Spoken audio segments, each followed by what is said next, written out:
The Carinth-class probe pierced Earth's atmosphere like a needle through silk, its crystalline surface refracting sunlight across North American skies. Inside the Pentagon's newly formed Extraterrestrial Defense Command, EDC, General Sarah Chen watched the alien object's descent with practiced calm. 20 years of preparing for this moment hadn't made it any easier. Trajectory analysis confirms it's heading for the Montana Intercept Zone, Lieutenant Rodriguez reported, his fingers dancing across holographic displays. Containment teams are in position. Sarah nodded, her silver-streaked hair catching the light of emergency displays. The probe was following the exact path they'd predicted when they detected it passing Jupiter's orbit 3 days ago. Too exact. That was the first warning sign. Status of the Prometheus Protocol, she asked, though she already knew the answer. They'd been ready for years, waiting for this moment. All systems green, Colonel Wei answered from his station. Ghost facilities are running dark, and the bait is set. Humanity had learned from its mistakes. When they'd found the crashed precursor ship in the Atacama Desert 30 years ago, it had nearly triggered a global war. But cooler heads had prevailed, and that discovery had united Earth like nothing before. The reverse-engineered technology had advanced human civilization by centuries, but more importantly, it had taught them they weren't alone, and that the galaxy was anything but peaceful. The probe touched down exactly where they'd intended it to land, in a specially prepared valley that appeared empty but housed one of Earth's most sophisticated defense installations. Within minutes, it began broadcasting. Translation matrix is processing, Dr. Emily Santos announced, her augmented eyes scanning streams of alien data. It's a standard greeting protocol. They're calling themselves the Nexus Collective. Sarah's jaw tightened. The name matched the warnings they'd found in the precursor ship's databanks. And their terms.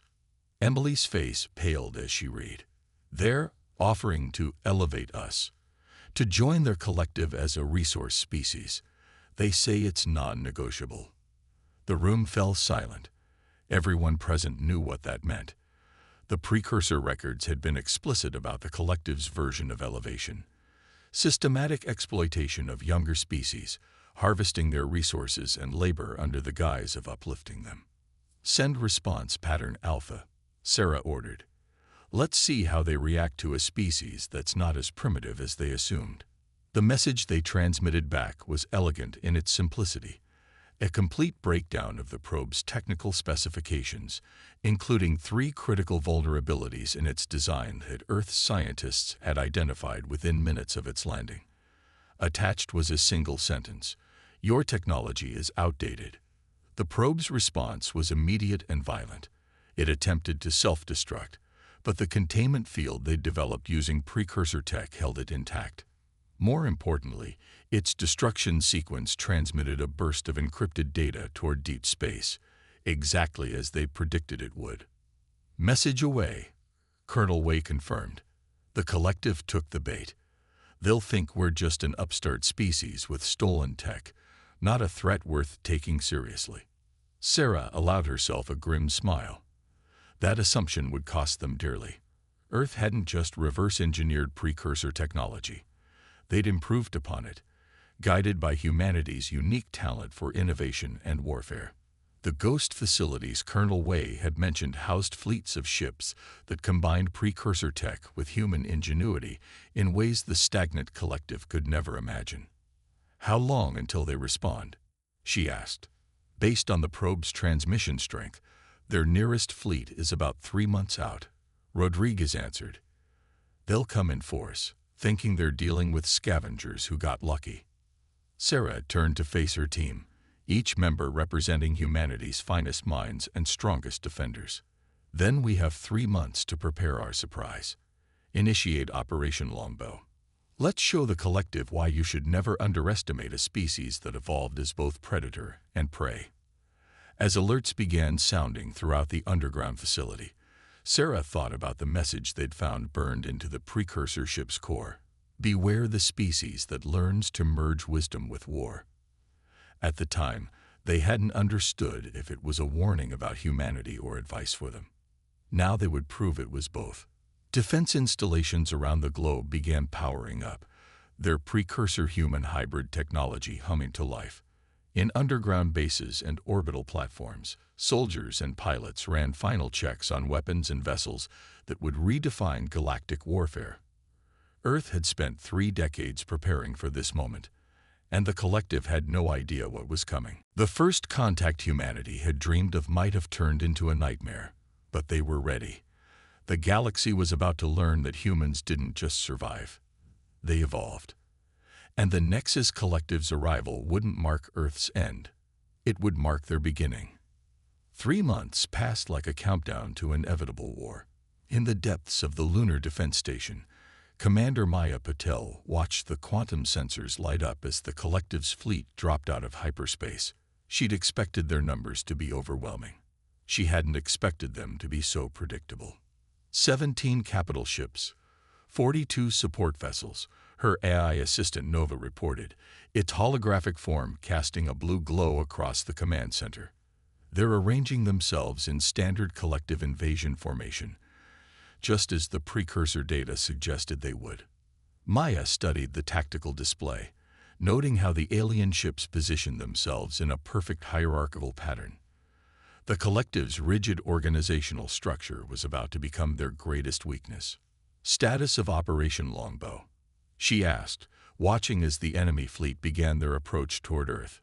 All ghost ships are in position, Nova confirmed. The collective's scans are reading exactly what we want them to see, a handful of primitive orbital defenses and some reverse-engineered tech. They have no idea about the quantum mesh. The quantum mesh was humanity's masterstroke, a network of microscopic satellites that could bend light and sensor readings around entire fleets.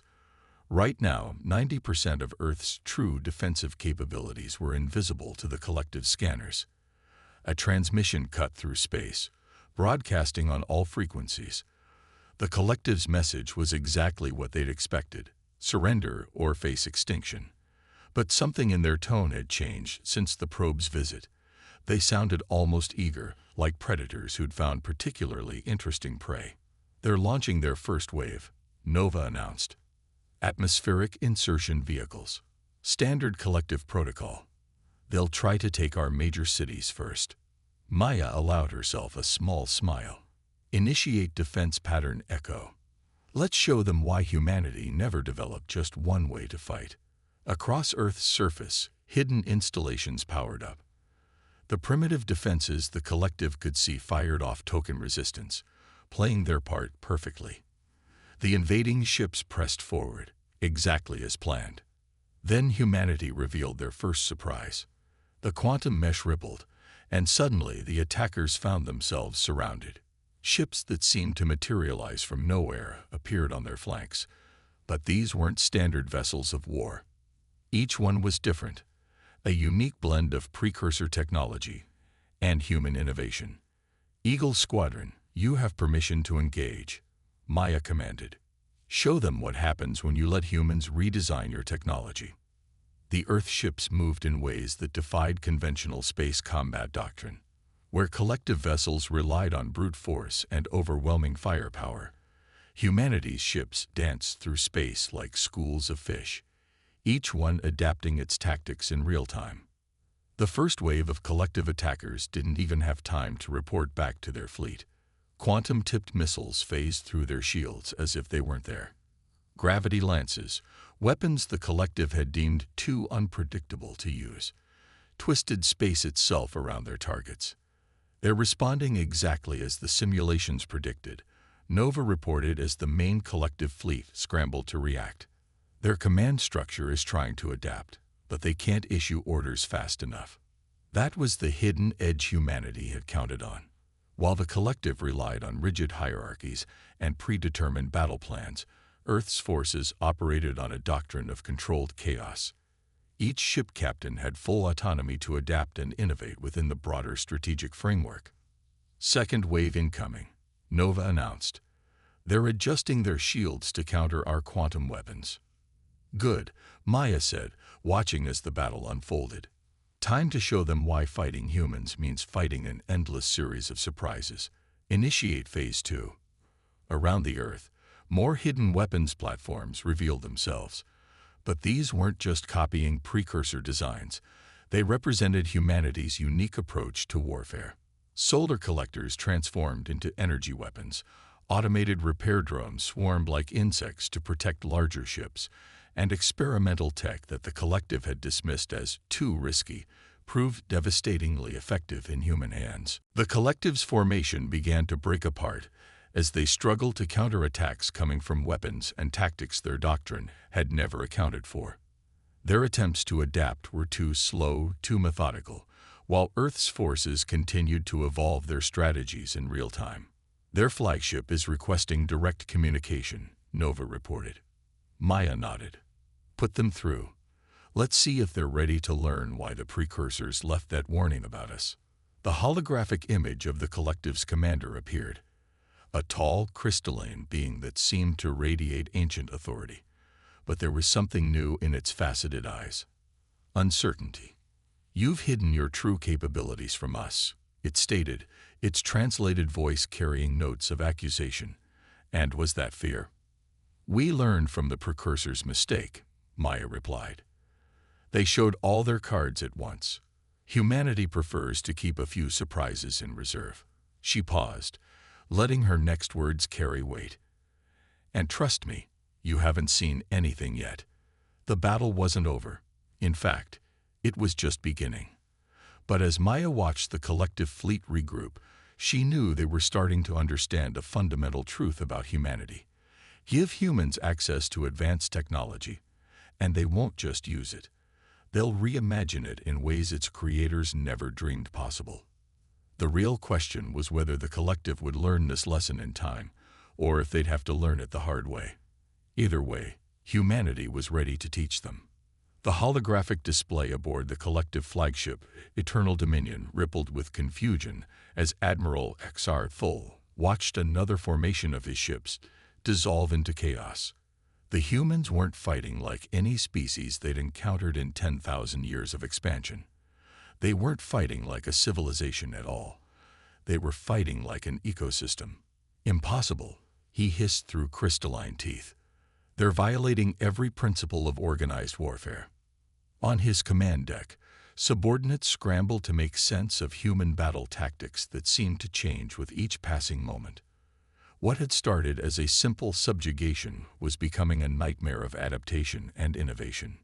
Meanwhile, in a bunker deep beneath the Pacific Ocean, Dr. James Chen watched the same battle with fierce pride. The quantum entanglement display showed everything the collective couldn't see, the full extent of humanity's preparation and power. They still think they're fighting one enemy, he said to his team of xenotechnologists. They haven't realized they're fighting thousands of different strategies simultaneously. The humans had done more than just reverse engineer precursor technology. They'd created a military doctrine that turned their greatest weakness, their divisions and differences, into an unstoppable strength. Each defensive sector operated independently, using different tactics, different technologies, and different approaches to warfare. When the collective adapted to counter one strategy, they found themselves vulnerable to three more. When they developed defenses against human weapons, they discovered those weapons had already evolved into something new. Shanghai Defense Zone reports successful deployment of phase-shift torpedoes, announced Dr. Chen's eye assistant. Collective shields are completely ineffective against the new frequency modulation. But it wasn't just about the weapons. Humanity had spent decades preparing for this moment, developing technologies that played to their unique strengths. Where the collective relied on brute force and overwhelming numbers, humans had created systems that rewarded creativity and quick thinking. In orbit above Europe, Captain Sophia Rice demonstrated this perfectly. Her squadron of ghost ships didn't just hide from collective sensors. They actively fed false data to the enemy, creating phantom targets and impossible readings that forced the rigid collective command structure to waste precious time verifying each threat.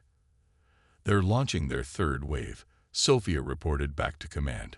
But their formations are getting sloppy. They're starting to doubt their own sensors. That doubt was spreading through the collective fleet like a virus. Their entire military doctrine was based on perfect information and clear hierarchies. Against an enemy that turned uncertainty into a weapon, they were fighting blind. Admiral XR Thol watched in growing horror as another battle group fell into disarray. The humans weren't just defending. They were actively learning from each engagement, adapting their strategies faster than the collective's command structure could respond. "Pull back the fleet," he ordered, his crystalline form vibrating with stress. "We need to regroup and reassess." But that order came too late. As the collective ships began their withdrawal, humanity launched their true counterattack. Hidden installations across the solar system activated, revealing weapon systems that defied conventional physics. Technologies the collective had deemed too unstable or unpredictable proved devastating in human hands. Dr. Chen watched as the quantum mesh rippled, revealing Earth's full military might. Thousands of ships emerged from hiding, each one a unique blend of precursor tech and human innovation. But it wasn't their numbers that terrified the collective. It was their diversity. No two human ships fought the same way. While collective vessels were identical, optimized for efficiency, humanity had built their fleet like they built their civilizations, celebrating differences, encouraging variation, turning chaos into strength. "They're breaking formation," Sophia reported with grim satisfaction. "Their command structure can't handle this many simultaneous variations in combat strategy." The collective's retreat turned into a rout as human forces pressed their advantage. Ships that could phase through solid matter, weapons that manipulated gravity itself, defense systems that adapted in real time. Everything the collective had dismissed as too risky or impractical became instruments of their defeat. In his undersea command center, Dr. Chen allowed himself a moment of satisfaction. "Send the message," he ordered. "Let's see if they're ready to talk." The transmission that reached the retreating collective fleet was simple. "This was just our first response. Imagine what our second will look like." Admiral XR Thol received the message with growing dread. In all his centuries of service, he'd never encountered a species that turned combat itself into an act of evolution. The humans weren't just fighting back. They were getting stronger with each engagement. As the collective fleet limped away from Earth, they carried with them a terrifying realization. They hadn't just underestimated humanity's technology or preparation. They'd underestimated their capacity to turn chaos into advantage, to make warfare itself an expression of their endless creativity. The galaxy was about to learn why the precursors had left that warning about humanity. They weren't just another species to be conquered. They were evolution incarnate, and they were just getting started. The Nexus Collective's High Council chamber had never known silence like this before. 50 of the most powerful beings in the galaxy sat in shocked stillness, watching the battle footage from Earth for the third time. Their crystalline forms reflected the holographic displays, casting fractured light across ancient walls. High Counselor Vexra, who had authorized the invasion of Earth, spoke first. "In 10,000 years, no species has ever defeated us," interrupted Council Member Nixus. "Is that what you fear saying? That primitives with stolen technology have done the impossible?" But they all knew it was worse than that. The humans hadn't just defeated a collective fleet. They'd shattered assumptions that had guided their civilization for millennia. The footage showed human ships using technology in ways the collective had never imagined, combining systems that should have been incompatible, achieving results that defy their understanding of physics itself. Meanwhile, aboard the Earth Defense Force flagship Prometheus, Admiral Sarah Chen was having a very different conversation. The ship's quantum AI projected holographic battle plans as she spoke with leaders from every major defense sector. "The collective won't stay away for long," she warned. "They're gathering their full fleet. Next time, they'll come with everything they have." "Good," Commander Maya Patel responded from Lunar Command, "because now we know exactly how they think, and more importantly, how they don't think." The human defenders had learned crucial lessons from their first major engagement. The collective's rigid hierarchy and standardized tactics made them predictable. More importantly, their inability to improvise or adapt quickly had revealed vulnerabilities that humanity was already working to exploit. Dr. James Chen's voice joined the discussion from his undersea command center. The quantum mesh upgrades are complete. When they return, they won't just be fighting blind. They'll be fighting their own assumptions about reality itself. In deep space, the Collective's main fleet assembled. 500 capital ships, 2,000 support vessels, a force that had subjugated countless civilizations. Admiral Xr Thul, now promoted to Supreme Commander of the Earth Pacification Force, stood on his new flagship's bridge. The humans had bloodied them, but surely they couldn't stand against the full might of the Collective. But doubt gnawed at him. His tactical officers had spent weeks analyzing the human combat footage, trying to discern patterns or weaknesses. They found none. Each human ship, each weapon system, each tactical decision seemed unique. It was as if they were fighting not one enemy, but thousands of different enemies simultaneously. Supreme Commander, his sensor officer called out, "We're detecting unusual quantum fluctuations ahead." Before Xr Thul could respond, reality itself seemed to shiver. The quantum mesh humanity had developed didn't just hide their ships.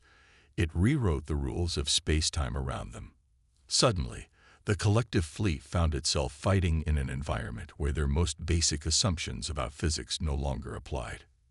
Human ships phased into existence at impossible angles, their weapons ignoring shields calibrated to stop any known form of attack. But it wasn't just their technology that terrified the Collective forces. It was their creativity. Each human vessel fought differently, adapting tactics in real time, turning retreat into ambush, defense into attack. They're not just using technology, Xr Thul realized with growing horror. They're evolving it as they fight. In the Prometheus's command center, Admiral Chen watched the battle unfold across multiple quantum probability states simultaneously. The AI's predictions had been correct. The Collective couldn't adapt to fighting an enemy that refused to follow any consistent pattern. "All sectors, execute Operation Hydra," she ordered. "Show them why humanity's greatest strength isn't our technology. It's our ability to reinvent ourselves." The quantum mesh rippled again, and the Collective fleet found itself fighting in conditions that changed from moment to moment. Spaces where energy weapons failed completely. Regions where their ship's artificial gravity reversed unexpectedly. Zones where time itself seemed to flow differently for each vessel. "This is impossible." Xr Thul raged as another formation broke apart under attacks he couldn't even comprehend. No species can master technology this quickly. But that was exactly what humanity had done. They hadn't just learned to use precursor technology. They'd learned to reimagine it, to combine it in ways its creators had never considered. Each defeat taught them new lessons. Each engagement spawned new innovations. The breaking point came when human ships began using the Collective's own rigid tactics against them. They created phantom formations that mimicked Collective patterns perfectly, luring enemy ships into traps that exploited their inability to deviate from standard protocols. In the High Council chamber, the tactical displays showed the unthinkable. The greatest fleet in Collective history was being systematically dismantled by a species they had dismissed as primitives mere months ago. "We have to sue for peace," Council member Nixis declared, her crystalline form trembling, "before they decide to push beyond their solar system." The silence that followed carried a weight of existential dread. They all understood now why the precursors had left that warning about humanity. They hadn't just found another spacefaring race. They'd awakened a force of nature that turned warfare itself into an art of endless innovation. The galaxy's balance of power wasn't just shifting. It was being completely rewritten by a species that refused to accept any limitations, even the laws of physics themselves. The Grand Assembly Hall of the Nexus Collective had never hosted a meeting like this before. For the first time in their 10,000-year history, the crystalline beings found themselves on the side of supplicants rather than conquerors. Before them stood a human delegation, led by Admiral Sarah Chen, whose casual confidence seemed to mock the Collective's ancient protocols. You could have destroyed us, High Counselor Vexra stated, their crystalline form shifting colors with barely contained emotion. Why didn't you? Sarah's response carried the weight of humanity's entire journey. Because destruction isn't evolution, and evolution is what both our species need. The battles had ended 3 days ago, after humanity demonstrated a weapon that could phase entire fleets into parallel dimensions. It wasn't the technology that had finally broken the collective's will to fight. It was the realization that humans had developed it mid-battle, adapting and improving it in real time. Dr. James Chen, standing beside Sarah, activated a holographic display. "We've studied your history," he said. "Your collective achieved technological perfection centuries ago, and that's exactly why you've stopped growing." The display showed the collective's technological progression over millennia, a straight line that reached a plateau and never moved again. Beside it, humanity's advancement curve looked like an exponential explosion, particularly after discovering the precursor ship. "You see advancement as a destination," Maya Patel added from her position at the delegation's flank. "We see it as a journey that never ends." The human delegation had brought more than terms of surrender. They'd brought a proposal that would reshape galactic civilization itself. The quantum mesh technology that had helped defeat the collective's fleet was just the beginning. Humanity had developed ways to rewrite the laws of physics on a localized scale, to bend reality itself to their will. But more importantly, they'd brought understanding.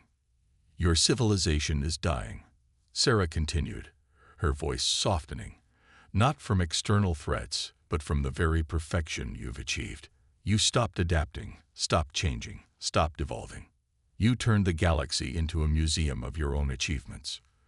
The council chamber erupted in murmurs of protest, but they died quickly.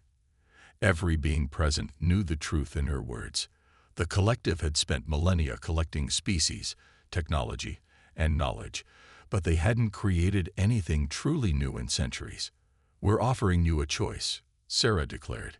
"Continue as you are, isolated and stagnant, or join us in something unprecedented, a true symbiosis of our civilizations." The holographic display shifted, showing designs for joint human collective projects that made even the ancient counselors' crystalline forms vibrate with excitement. Humanity's chaos and creativity, combined with the collective's stability and experience, could achieve things neither civilization could manage alone. "Your species fights like an ecosystem," Admiral Xr Thul observed from his position among the council. "Each unit different, each strategy unique, all of it evolving constantly. We never understood how powerful that could be." "Because you forgot what it means to be alive," Dr. Chen replied. "Life isn't about reaching perfection. It's about endless adaptation, constant change, eternal growth." The proposal they presented wasn't just a peace treaty. It was a fundamental reimagining of galactic civilization.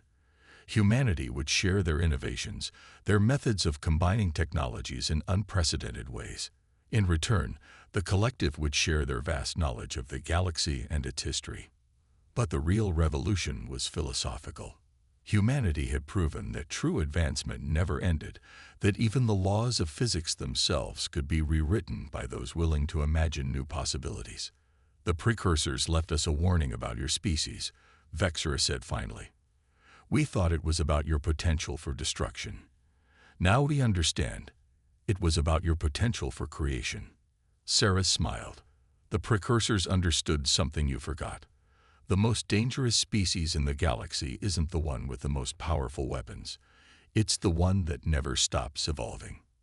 As the council voted unanimously to accept humanity's proposal, the quantum mesh that surrounded Earth rippled one final time. But this time, it wasn't hiding weapons of war. It was revealing the first of many joint human collective installations, places where two vastly different approaches to existence could combine and create something entirely new. The galaxy was about to enter an age of unprecedented growth and change. Humanity had done more than win a war. They'd reignited the spark of evolution in a civilization that had forgotten how to dream.